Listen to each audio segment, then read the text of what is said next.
우리 안재서 목사님 아들 큰아들 안재인 형제가 뉴올리언 신학교에서 공부하고 있는데 오늘 이렇게 선교사님 오실 때 같이 왔습니다. 자리에서 일어나주시고 박수 많이 받습니다.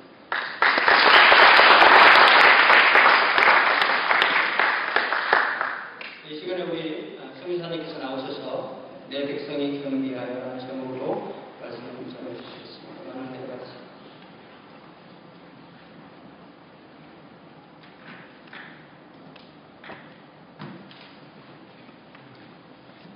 여러분, 이 귀한 주일 아침에 여러분들 함께 예배드리게 된 것을 참 기쁘게 생각합니다. 제가 여러분 교회는 우리 세 번째쯤 온 것 같아요. 15년에 걸쳐서 15년에 걸쳐서 한 세 번째 온 것 같은데 저를 기억하시는 분도 계실 테고 오늘은 제목은 내 백성이 준비하여 하지만 결론은 이 땅을 고칠지라 이런 말씀으로 여러분들과 함께 나누는데요. 선교 전략을 여러분들에게 오늘 소개해드리겠습니다. 선교사들에게는 선교 전략이고 그 다음에 여러 교회들에는 전도 전략입니다. 최고의 전도 전략이고 최고의 선교 전략입니다. 우리가 선교대에 있다 보면은 여러 선교 전략을 우리가 개발해냅니다. 모슬렘들에게 전도할 때는 6가지의 제사 지내는 스토리를 가지고 모슬렘에게 전도를 합니다. 5가지는 구약에서 나온 전도, 제사 지내는 이야기, 그리고 마지막으로는 예수님이 왜 십자가에 돌아가셨는지, 제물이 되어 돌아가셨는지 얘기하면서 하면은 모슬렘들이 별로 거부감이 익히지 않고 복을 잘 들을 수 있게 됩니다. 나중에 제사 지내는 지금도 아직 제사 지내기 때문에 자기들이 하는 일이기 때문에 또 자기들도 다윗이니 뭐 다 믿거든요. 그러니까는 그것 때문에 부담 없이 복음을 듣게 되다가 맨 마지막에 예수님이 왜 희생 제물로 돌아가셔야 됐는지 얘기하면은 그때 이제는 아차 하는 사람도 있고 야 이거 기독교인 되는 거 아닌가. 하지만 일단 복음은 다 듣게 되는 뭐 그렇게 해서 모슬렘들에게는 전도도 전하고 복음도 전하고 또 좋은 일 많이 하고 친절하게 해서 잘 먹여서 전달하는 방법도 있고 여러 가지 있지만 근본적으로 가장 좋은 전달 전략, 가장 좋은 선교 전략은 오늘 여러분들이 읽으신 말씀이 되겠습니다. 우리 모슬렘 사역자들이 동남아시아에 있는 모슬렘 사역자들은 2년에 한 번씩 모여서 모슬렘 사역을 나누고 배우는 시간을 갖습니다. 한 해는 태국 남부에 보면은 하짜이라는 도시가 있는데 동서양 선교사들이 모여서 어떻게 하면 모슬렘을 잘 전도할지 함께 갖는 모임을 가졌습니다. 그 모임을 다 하고 어느 날 한 저녁은 우리 한국 선교사들만 급파적으로 조그만 호텔 방에 모여서 나눔의 시간을 가졌습니다. 무슨 사역을 하는지 어떻게 모슬렘들을 전도하는지 그런 사역을 가졌습니다. 그때 호텔의 작은 방에 한 20여 명의 선교사들이 모여 앉아서 우리가 무엇을 봤냐면 1907년도에 평양 대부흥이 어떻게 일어나는지 그것을 굉장히 잘 짧은 무비로 만들어 놓은 것을 우리가 함께 보게 되었습니다. 평양 대부흥 운동은 그 당시 선교사로 사역하고 있던 하디 선교사님의 회개로부터 시작하였습니다. 하디 선교사님은 어떻게 생각을 했냐면은 이 한국 사람들은 절대로 변하지 않는다. 이 소망 없는 백성이다. 그리고 늘 거짓말하고 늘 게으르고 늘 담배 피고 돌아다니고 늘 술 먹고 늘 노름하고 그게 한국 사람들이었어요. 그래서 그거를 보고서 이 하디 선교사님이 한국 사람들을 무시했습니다. 그런데 이 하디 선교사님이 그것을 교회 앞에서 회개했습니다. 내가 여러분들을 무시했습니다. 용서해 주십시오. 이렇게 하디 선교사 회개로부터 시작되었는데 그 동영상 안에는 절대로 변하지 않을 것 같은 한국 민족에게 심령의 부흥이 일어나게 해달라는 2명의 서양 여자 선교사님이 정기적으로 모여서 기도하는 것이 나옵니다. 정말 아무 일도 안 일어날 것 같은 이 대한민국 백성들. 그래도 이 한국 사람들에게 부흥이 일어나길 바라면서 2명의 서양 여자 선교사님이 정기적으로 모여서 한국 교회의 부흥을 위해서 기도하고 있는 모습이 나옵니다. 선교사의 회개에 있어서 선교사의 회개에 이어서 교회 지도자들이 회개하기 시작합니다. 그 중에 한 분은 우리가 잘 아는 한국 역사에 유명한 길선주 목사님이 앞에 나와서 회개합니다. 내가 미국 청교로부터 받은 성경 헌금에서 100불을 훔쳤습니다. 그리고 엉엉 울면서 내가 죄를 졌습니다 하고 교인들 앞에서 회개합니다. 목사님이 교인들 앞에서 회개하는 게 쉬운 일이 아닌데 선교사님이 회개하니까 교회 지도자들이 회개하기 시작합니다. 그 회개의 물결은 온 성도들에까지 미쳐서 기록에 하면 밤새 울며 어떤 이는 며칠을 울면서 회개했다고 나와 있습니다. 내가 아내를 때렸습니다. 내가 술만 먹고 돌아다녔습니다.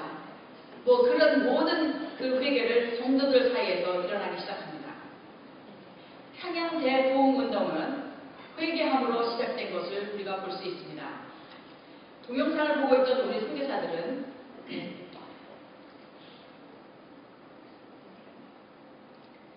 눈시울이 뜨거워지기 시작했습니다. 우리가 섬기는 지역에도 풍을 보기를 원하는데 우리가 섬기는 이 모슬렘 지역에 정말 부흥이 있기를 원하는데 이 부흥이 일어나지 않는 이유가 혹시 우리 선교사 때문은 아닌가? 우리가 현지인들을 무시하고 교만하고 우리 때문에 선교지에서 부흥이 일어나지 않는 것은 아닌가? 우리가 회개하지 않아서 안 일어나라 하는 죄책감에 뺏기다가 동영상이 끝난 후 함께 통성으로 기도하는 시간에는 마음이 부러지는 눈물의 기도를 우리가 하였습니다. 이 모임이 끝난 후 저는 말레이시아 페낭에 돌아와서 가까이 사는 고신측 여자 선교사님과 매주 월요일마다 모여서 그 두 서양 여자 선교사님이 한국 교회 부흥을 위해서 기도한 것처럼 우리는 말레이시아의 두 교회 부흥을 위해서 기도하기 시작했습니다. 우리가 모여서 기도할 때 절대로 내 애가 아프니 누가 아프니 이런 기도하지 않았어요. 말레이시아 교회 부흥을 위해서만 기도했습니다. 말레이시아의 부흥이 있기를 소망하며 매주 기도하니까 또 감리교 여자 선교사님도 조인하고 그래서 우리가 몇몇 여자 선교사님이 매주 월요일마다 말레이시아 교회 부흥을 위해서 기도하고 있습니다. 그렇게 기도하다 보면 한국 교회가 이렇게 부흥한 것처럼 말레이시아 교회도 언젠가 부흥하지 않을까 하는 소망을 갖고 우리는 기도했습니다. 이 동영상을 보면서 저는 역대 7장 여러분들이 발로 읽은 말씀이 생각이 났습니다. 역대 7장은 솔로몬이 왕이 된 후에 하나님께 자신의 영화와 부귀, 능력을 구하지 않고 백성을 잘 다스릴 수 있도록 지식과 지혜를 구한 것이 하나님 앞에 복되어 지혜와 지식뿐만 아니라 보아, 재물과 영광도 주신다는 말씀을 시작으로 솔로몬이 여호와의 이름을 위하여 성전을 건축하는 이야기가 나옵니다. 최고의 성전을 지었습니다. 솔로몬이 성전을 건축한 후에 여호와의 제단 앞에서 하나님께 길게 기도를 합니다.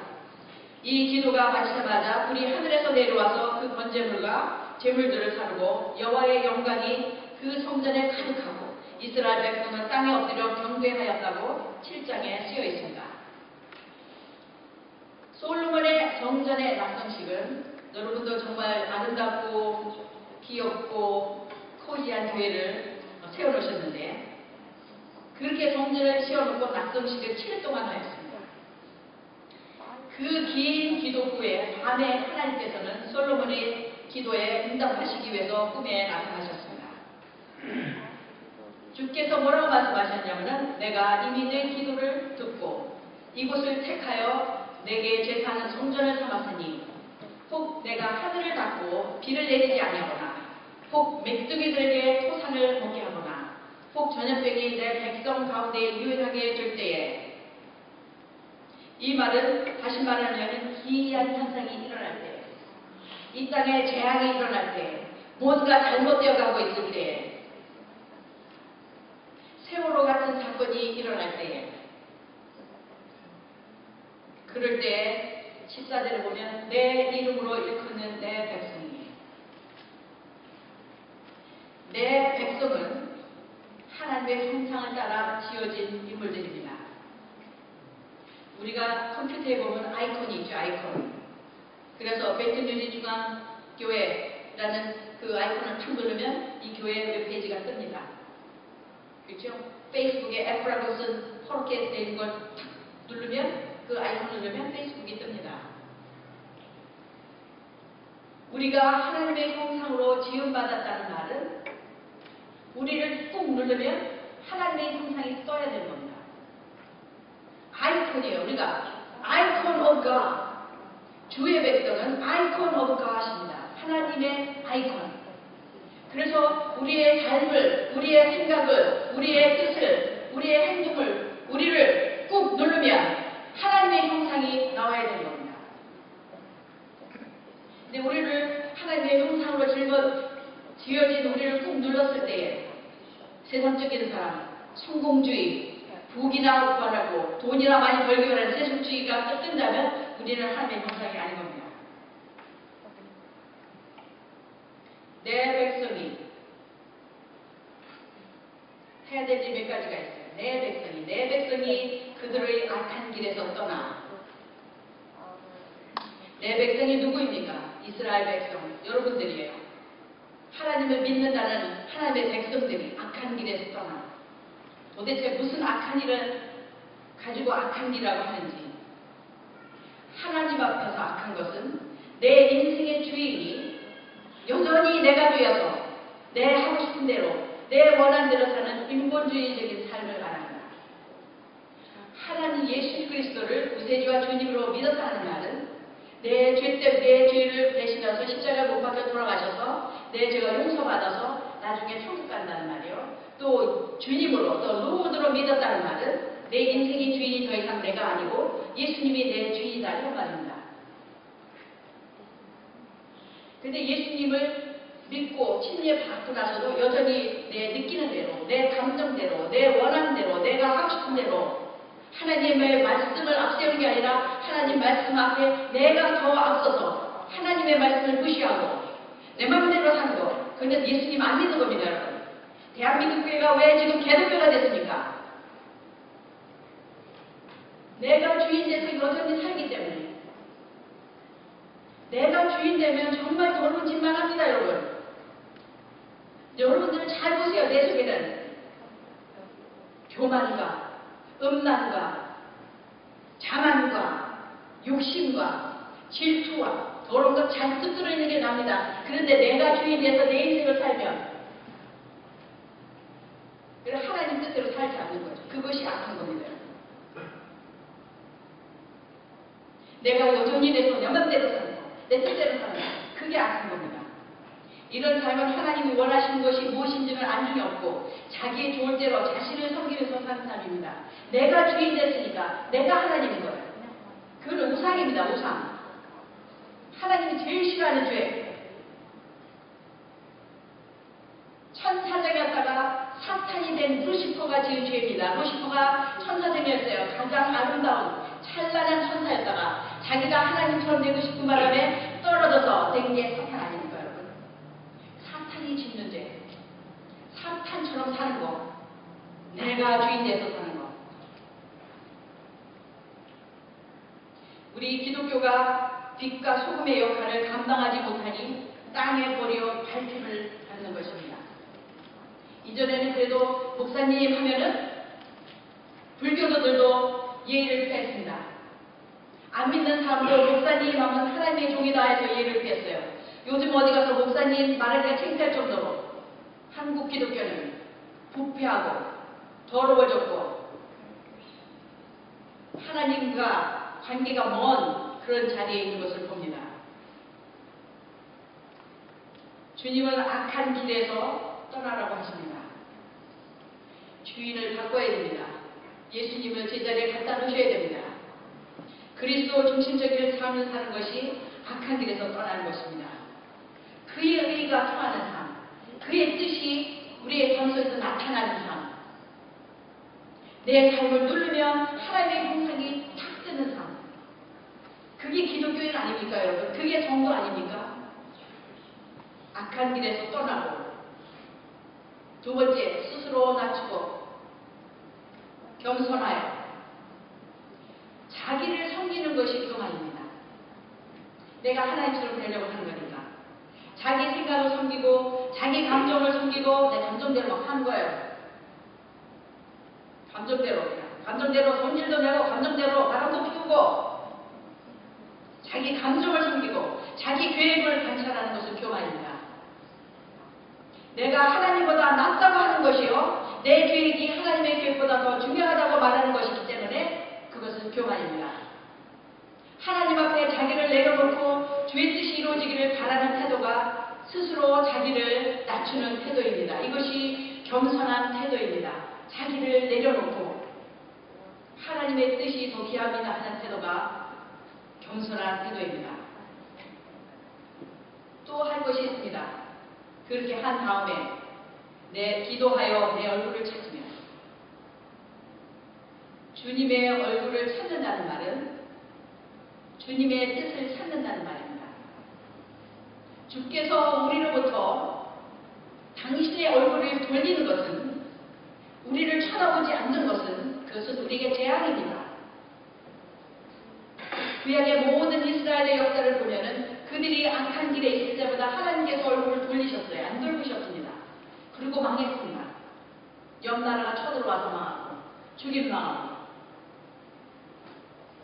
그런 일은 꼭 이스라엘 백성들이 교만해졌을 때 일어났습니다. 주님의 얼굴을 찾는다는 말은 주님의 긍휼을 구하는 것입니다. 주님 도와주십시오. 주님이 보고 계시는 것은 복입니다, 여러분.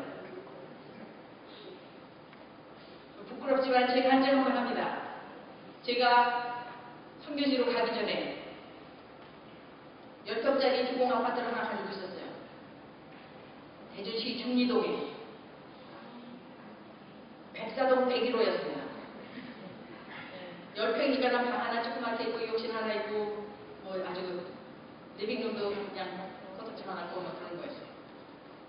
근데 제가 고등학교 때 이제 선교사로 헌신했는데 그때까지 선교지로 안 가고 있는 것을 기도 속에서 주님께서 깨닫게 해주셨어요. 그래서 그 집을 산 지 5개월 만에 집을 팔아서, 왜냐하면 우리 신유교단에 아직 해외선교회가 없었어요. 그래서 어디서부터 어떻게 시작해야 될지 몰라서 제가 그거를 팔아가지고 일단 동남아시아를 일단 집 팔아서 돌아다닌 여자입니다. 이 여자가. 동남아시아를 다 돌아다녔어요. 그때 무슨 아시아 침례교회가 인도네시아에 있었습니다. 그래서 롱스토리이기 때문에 하나님께서 인도네시아 가라면 인도네시아 보러 갔어요. 그리고 다른 나라 대만이고 홍콩 이거 다 돌아다니면서 보았습니다. 집값에 그 집값이 별로 몇 푼 안 돼요. 사기는 360만 원에 샀는데 20년 동안 또 뭐 내야 돼요. 뭘 내야 되는데 360년대 팔기는 5개월 만에 그 당시 550만 원에 팔고 내가 650만 원에 팔는데 한 일주일도 안 돼서 팔렸어요. 그러니까 한 그 집값의 반을 벌써 없어졌어요. 비행기표에 놀아다니라고 다 없었습니다. 그리고 하나님의 은혜로 여기 버지니아, 락빌 버지니아에 있는 미국 남신여교 선교훈련센터, 인터내셔널 러닝 센터, 거기에 가서 제가 선교훈련을 2달 동안 받았습니다. 그러나 하나님의 은혜였습니다. 왜냐하면 거기는 미국 남신여교 선교사가 아닌 사람이 선교훈련 받기는 제가 최초였어요. 그래서 그 동네 시골에도 나오고 별거 다 나왔어요. 그리고 선교지 갔습니다. 그런데 하나님께서 저에게 집을 잘 주는 거예요. 집을 간대마다 집을 잘 줘요. 정말 한 2천불 내야 되는 집 350불 주게 살게 만들고, 미국 남친에게 재산이. 또 인도네시아도 그렇게 막 한 방 80평 된다는 데 살았어요. 질투하지 마세요. 선교사가 80평. 굉장히 큰 방이 4개 있고, 자신간 성도들이 이렇게 놀러 오면 여기서 교회도 되겠다. 한 이만했어요. 이보다 더 큰지도 몰라요. 80평. 그래서 이제 선교사들이 저희 집에 놀러 오면은 하나님 공평하지 않다고. 독신 선교사는 이렇게 큰 집 주고, 그러니까 말하는 것처럼 방배동에 살았어요. 방배동. 다른 중에서 저 부천에서 살고, 제 집보다 한 반도 안 되는 거, 한 3분의 2 사이즈에 돈을 한 500불 내고, 저는 350불 내고. 복이잖아요, 그죠? 올 때마다 선교사들이 집 타고 갔어요. 하나님 끝까지 안다고. 그래서 어느 날 또 한 선교사들이 장로교 선교사 2가정이 저희 집에 놀러 왔다가 가면서 또 그렇게 말했어요. 그래서 제가 그때 너무너무 하나님께 감사해가지고 무릎 꿇고 기도했어요. 하나님 고맙습니다. 저 이렇게 큰 집 필요하지 않습니다. 하나님이 왜 이렇게 큰 집을 이렇게 싸게 좋은 동네에서 살게 하는지 참 주의 은혜 너무 감사합니다. 근데 그때 주의 음성이 들렸어요. 제가 한국에 있을 때 주의 음성 못 들었는데 선교제 때 주의 음성 서너 번 들었어요. 다 격려의 말씀. 주께서 뭐라고 말씀하시냐면 나는 네가 집을 팔아서 선교한 것을 보았노라. 그래서 내가 내 집을 책임지고 필리핀으로 또 선교지가 옮겨졌어요. 거기 가서 아시아 선교사들 훈련하는데 거기는 한국일보 지사장 있던 사람들만 하는 동네. 필리핀이 메트로 마닐라라고 그래가지고 보통 선교사들은 쾌존시티에 살고 마카티에서는 못 살아요. 마카티는 파주스 호텔이 있고 대사관이 있고 아주 그 비싼 동네. 그 동네에 또 한 1,100불 되는 아파트가 집이었어요. 방 3개짜리 집이었는데 그걸 또 260불에 사네요. 그것도 미국 남친예교 재산입니다. 하나님이 미국 남친예교 재산 통해서 저에게 복을 많이 주셨어요. 미국에 와서 루이빌에는 떠들이 가서 성경 박사학위 공부할 때 저 캘리포니아는 어떤 이집스라는 분이 저를 2번밖에 안 받았는데 저는 그분이 누군지도 모르고 저에게 공부 끝날 때까지 집세를 내줬습니다. 하나님이 코딱지만한 연금짜리 집 하나 팔아서 선교 준비한 거를 내가 보았다. 하나님이 보는 게 중요한 겁니다, 여러분. 하나님이 눈을 돌리는 것은 재앙입니다.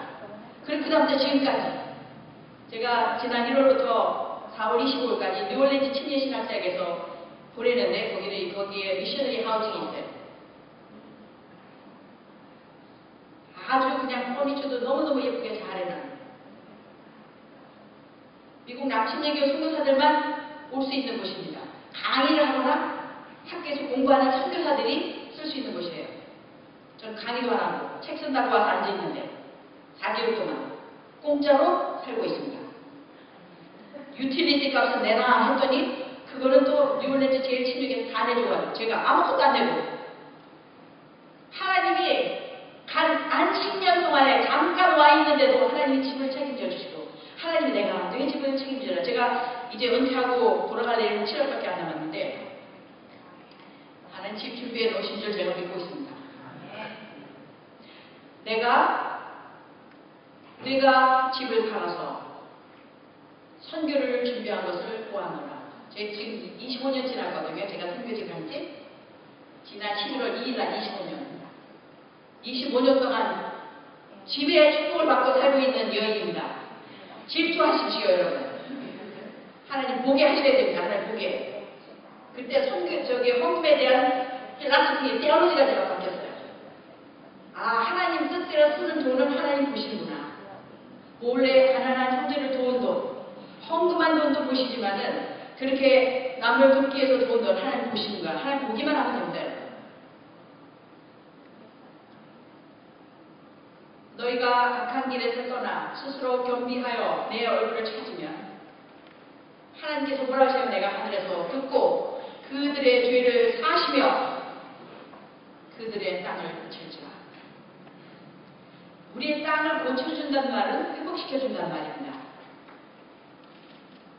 우리나라가 잘못되면 사람들은 정치인을 욕합니다. 교육부가 잘못됐다고, 교육 시스템이 잘못됐다고, 경제가 잘못됐다고, 빈익비 부익부가 생긴다고. 우리나라가 잘못될 때는 정치가 잘못돼서 그런 게 아닙니다, 여러분. 교육부가 잘못돼서 그런 게 아니에요. 경제가들이 경제를 잘못해서 그런 게 아니에요, 여러분. 하나님 말씀 보니까 내 백성이 문제인 거예요. 내 백성이 악한 길에 있었어요. 내 백성이 교만했어요. 내 백성이 회개하지 않았어요. If my people, 우리 나라의 흥망이 여러분들에게 달려있는 겁니다. 이 베틀루지의 흥망은 여러분들에게 달려있어요. 제가 얼마 전에 멤피스에 있는 벨뷰 베스트 처치를 갔다가 방문했는데 그 목사님 닥터 스티브 게이츠 목사님이 멤피스를 위해서 기도하는데 미국의 7명의 대법원 판사들 이름 다 외우고 있어요. 그 사람들 위해서 기도하고 교육에 관계된 교육부를 위해서 기도하고 멤피스의 경제를 위해서 기도하고 멤피스의 선생들을 위해서 기도하고 별의별 거 다 기도하고 있어요. 얼마나 감동을 먹었는지. 이 멤피스의 흥망은 여러 군데에 달려있고, 여기 베틀루즈의 흥망은 여러 군데에 달려있고, 이 미국의 흥망도 미국에 있는 하나님의 백성에 달려있는 거야. 하나님이 미국 사람이 짓는 죄를 보고 어조선 벌써 다 깨져버렸어요. 근데 그걸 왜 놔두냐? 그래도 미국 사람들이 선교사를 가장 많이 보내놓고 있는 나라입니다. 그래서 하나님이 봐주는 거야. 한국 죄 얼마나 많이 짓고 있는지 몰라요. 그냥 죄가 아주 관용해요. 죄가 관용해요. 얼마나 그래. 목사님들도 죄 많이 짓고 있고, 선교사들도 죄 많이 짓고 있고, 뭐 기독교인들은 기독교인이 아닙니다, 여러분. 가치관이 절대로 세습적인 사람들과 다르지 않아요. 근데 한국 아직까지 그냥 내버려 두는 거는 한국이 세계에서 두 번째로 선교사 많이 보내는 나라예요. 미국이 3만 명 보내놨고 한국은 26,600명 보내놨습니다. 한국이 경제가 살아나고 왜 살아나는지 아세요? 선교사 보내러 살아났어요. 한국의 GDP가 10,000불일 때 선교사 10,000명 보냈습니다. 15,000불일 때 선교사 15,000명 보냈습니다. 20,000불일 때 20,000명 보냈습니다. 25,000불일 때 25,000명 보냈습니다. 재밌지 않아요, 여러분? 그 숫자의 대비가 재밌지 않아요? 인구 대비를 보면은 그 조그만 분단된 북한과 남한이 분단된 남한의 이 조그만 나라 5천만 명이 26,600명을 보낸 거는 인구 대비를 보면 지금 최고로 많이 보낸 겁니다.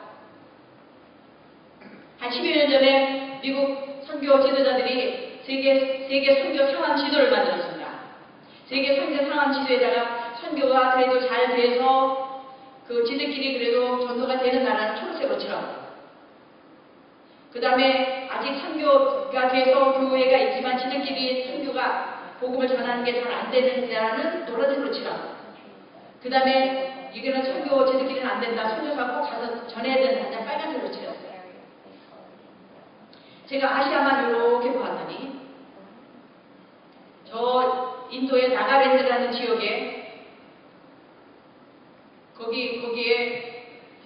거기에만 조금 초록색이 있고, 그 다음에 어떤 한 나라가 온전히 초록색인 나라가 딱 한 나라 있어요. 어느 나라입니까, 여러분? 한 나라가 딱 초록색으로 딱 한 나라예요. 아시아에서. 이거 알아맞히는 분 점심 식사하셔야 됩니다. 대한민국. 우리 외국에 나와 있으면 대한민국 사람 이렇게 해요. 이렇게 못됐니 저렇게 못됐니. 근데 어찌하여 우리는 하나님으로부터 이렇게 복을 많이 받고 있는지. 지난 5월달에 말레이시아 침례신학생에서, 제가 지금은 말레이시아 침례신학생에서 선교학 가르치고 있습니다. 그래서 우리 아이들을 갖다가 어떻게 하면 더 개인적으로 하고 좀 영적으로 할까 보여주는 것밖에 없을 것 같아서 9명의 학생을 지금 진짜 괜찮은 애들, 길러주고 싶은 애들만 뽑아가지고 한국으로 선교 왔어요. 단기 선교. 어떻게 보셨냐면은 한국에 중국 사람들 많다. 우리 애들 거의 다 중국계예요. 그리고 중국말과 영어를 잘합니다. 그리고 한국에 외국인들 많은데 우리 한국 사람들이 영어 못해서 전도 못한다. 중국말 못해서 전도 못한다. 우리가 전도하자. 그래서 애들이 9명이 왔어요. 그래서 부산 찍고, 대전 찍고, 서울 찍고 이러고 다녔어요. 부산에 가서 유엔공원에 갔습니다. 유엔공원에. 얼마나 예쁘게 5월달이기 때문에 이 묘지 앞에 그냥 장미꽃이 얼마나 예쁘게 얼마나 조경을 잘했는지 몰라요. 그건 우리나라 땅이 아니래요. 유엔에도 줬대요. 첫 번째 유엔 돈을 만들어서 쓴 그 국기가 거기에 첫 번째 쓴 게 거기에 있더라고요. 영어로 된 동영상을, 유교에 대한 동영상을 봤습니다. 우리나라 6.25 때 16나라에서 온 젊은이들이 4만 명이 죽었습니다. 4만 명 중에 36,000 몇백 명이 미국 젊은이들. 미국의 피 많이 지고 있어요. 근데 우리 말레이시아 아이들이 뭐라고 하냐면은 도대체 하나님이 왜 이 대한민국을 위해서 4만 명이라는 젊은이들을 죽였는지 이해가 안 가는 거예요, 얘네들이. 이해가 안 가고 혼돈 속에 계속 있어요. 왜 하나님이 대한민국 땅을 위해서 4만 명이라는 16나라 젊은이들은 죽였을까? 대전에 왔습니다. 대전에 와서 개인전도 훈련을 받아서 대전에 있는 배제대학, 칼스대학에 가서 애들이 전도했어요. 말레이시아는 모슬렘 국가이기 때문에 길거리 전도를 해본 적이 없어요. 신학생이라도. 그래서 얘들이 처음으로 전도해보는 거예요. 그리고 전도도 또 중국 학생들도 전도도 되고 예수님 영접하니까 얘들 영적으로 막 살아났어요. 비로소 신학생이 된 느낌인 거예요. 서울에 갔습니다. 서울에 영화제에 갔어요. 영화제는 뭐예요? 선교사 세미터리죠. 선교사 묘지에 갔는데 거기 가서 보니까 굉장히 많은 선교사들이 대한민국 땅에 복음화를 위해서 순교당한 묘지를 우리 학생들이 보았습니다. 유교가 태어나기 훨씬 전에, 유교가 일어나기 훨씬 전에 하나님의 종들이 대한민국에 와서 복음을 증거하다가 이 진리의 말씀 때문에 순교한 그 묘지를 본 후에 우리 학생들이 저에게 뭐라 그러냐면은 그제서 얘기하는 거예요. 아, 이 대한민국 땅이 보통 땅이 아니구나. 주의 종이 순교한 순교의 피가 대한민국을 다 덮고도 납니다. 우리 믿음의 조상들이 복음 때문에 순교한 피에 우리 대한민국 다 덮고도 납니다. 하나님께서 당신의 주의 종들이 복음 때문에 이미 피를 흘린 이 대한민국을 6.25 때 16나라에서 온 4만 명의 젊은이를 통해서 이 대한민국을 구했다는 거예요. 우리 아이들의 하소입니다. 저는 그렇게 볼 줄 몰랐어요. 그렇게 생각해 본 적도 없었어요. 근데 우리 아이들이 이렇게 말하는 거예요. 하나님의 종들이 이미 순교의 피를 흘린 대한민국 땅이에요. 6.25가 났을 때 16나라를 동원해서 그 많은 젊은이들을 희생하면서 대한민국을 구했다는 겁니다.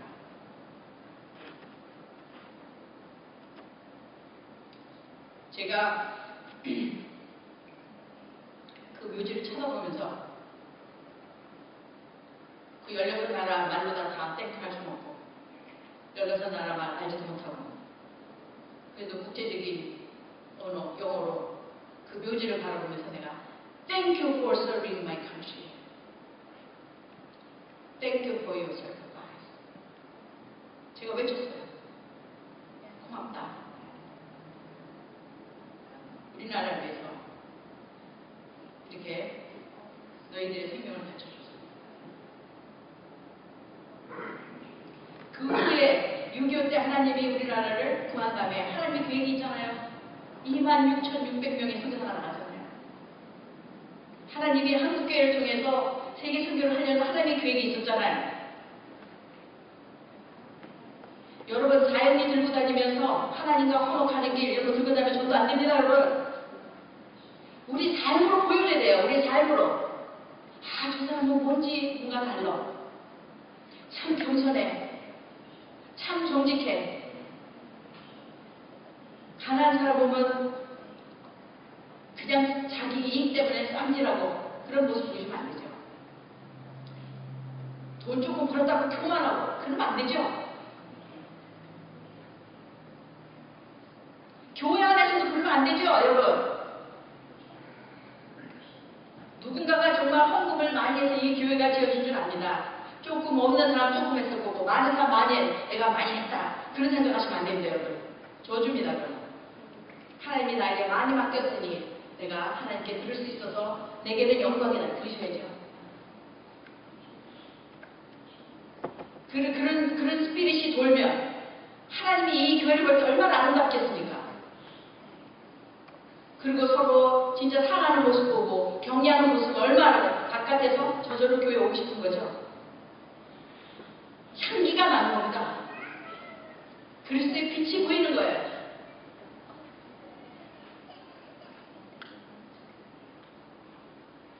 여러분,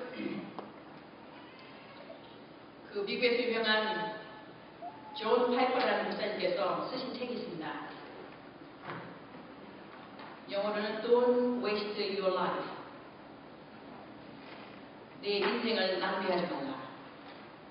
낭비가 정말로 낭빼입니다. 낭빼. 중국어 하나 배웠어요. 제가 50살에 중국 애들 많이 돼가고 중국말 배운다고 고생 많이 하고 있는데 랑베이. 랑베이라는 뜻은 뭐냐면은 쓰레기통에 버린다 이런 뜻이에요. 랑베이란 말이 쓰레기통에 버린다 이런 말이에요. 내 인생을 쓰레기통에 버리지 말라. 그러면서 그 책에 뭐라고 썼냐면은 하나님을 모르고 사는 인생은 랑베이. 하나님 없이 사는 사람들은 인생을 낭비합니다. 하나님 없이 살면서 하나님께 영광 돌리지 않는 사람도 랑베이다. 여러분 평생 동안 예수 믿고 헌금하고 교회 짓고 봉사하고 아이들 가르치고 이 비오는 날에 집에서 낮잠 자고 딱딱하고만 여기 와서 앉아서 하나님께 예배드리고 평생 이렇게 했는데 내 삶을 통해서 하나님께 영광 돌리지 못해서 하나님 앞에 갔을 때 하나님께서 You have wasted your life. 이딴 소리 하지만 그것처럼 불쌍한 인생 없습니다. 그것처럼 불쌍한 인생 없어요. 하나님께 영광 돌리지 않는 삶. 자기 영광을 위해서 살고 자기 즐거움을 위해서 살고. 우리 선교사들이 가서 고생 많이 해요. 일도 많이 해요. 근데 이 죄성 많은 이 인간들이 나중에 보면 다 자기가 한 일을 자랑하게 됩니다. 뭐 교회를 세우고 어쩌고 지도를 세운다 성도들이 헌금했으니까 세웠지. 그러고 난 다음에 자기 영광 받고 싶어서 내가 일 잘했다. 내가 정말 멋진 선교사야. 내가 이 일을 많이 한 선교사야. 어떤 선교사들 하나님 가면은 하나님께 영광 안 돌려가지고 하나님께서 너는 네 인생을 낭비히 했다. 쓰레기통에 버렸다. 그것처럼 불쌍한 선교사는 없어요. 한국에서 김치찌개도 만들어 먹지 못하고 한국에 있는 좋은 음식들 우리가 좋아하는 거 그런 것도 제대로 먹지 못하고 그렇게 살다가 선교제 가서 이상한 음식 먹으면서 이상한 냄새 맡으면서 사고가 나는 사람하고 갈등 속에서 있으면서 아이들에게도 좋은 교육을 시키지 못하고 이렇게 살다가 뭐 일이 조금 될만 하니까 하나님께 영광 돌리지 않고 자기가 영광 받아가지고 그래가지고 그냥 천국에 갔는데 하나님이 너는 네 인생 낭비했다. 그런 선교사 제일 불쌍합니다. 선교사들이 그렇게 살다가 하나님 앞에 가서 하나님께 영광 못 돌려 그러면 진짜 불쌍하고 비참한 인생입니다. 성도들도 마찬가지예요. 내가 애쓰게 벌어서 땀 흘려 번 돈, 헌금도 많이 했고 선교비도 많이 보냈고 내가 선교지도 갔다 왔고 내가 봉사도 많이 했는데 하나님께 영광 돌리지 않고 자기 영광에서 살았다면 하나님이 그렇게 말씀하십니다. 너는 네 인생을 쓰레기통에 버렸구나. 여러분 최고의 전도 전략은 하나님 앞에 우리가 바로 사는 겁니다. 하나님은 불교인들이 회개할 것을 기대하지 않습니다. 하나님은 모슬렘들 보고 니들 회개하면은 말레이시아 국가를 회복시켜주겠다. 아니에요. 말레이시아 국가는 말레이시아에 있는 기독교인들이 회개해야 됩니다. 하나님은 안 믿는 사람은 안 믿는 사람처럼 행동할 수밖에 없는 걸 알고 계세요. 하나님은 힌두교도들이 회개할 걸 기대하지 않습니다. 만일 인도네시아 발리 90%가 힌두교인들 만일 힌두교 니네들이 회개하면 발리 섬을 내가 회복시켜주겠다? 아닙니다 여러분. 발리 섬에 있는 My people, 내 백성이 다 내 백성이 문제일 거예요. 한국 교회도 한국 기독교인들이 문제일 거예요. 목회자들이 문제일 거예요.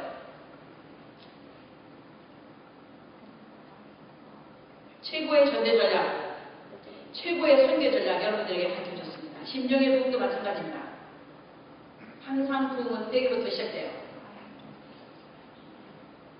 하나님 앞에서 이 짧은 인생을 두려움으로 살게 되기를 바랍니다. 여러분들 인생을 통해서 정말 여러분들 사는 자리가 그 땅이 회복되는 축복을 여러분들이 받게 되기를 바랍니다. 기도하겠습니다. 하나님 말씀 주셔서 고맙습니다. 혼돈 가운데 제멋대로 혼란스럽게 살 수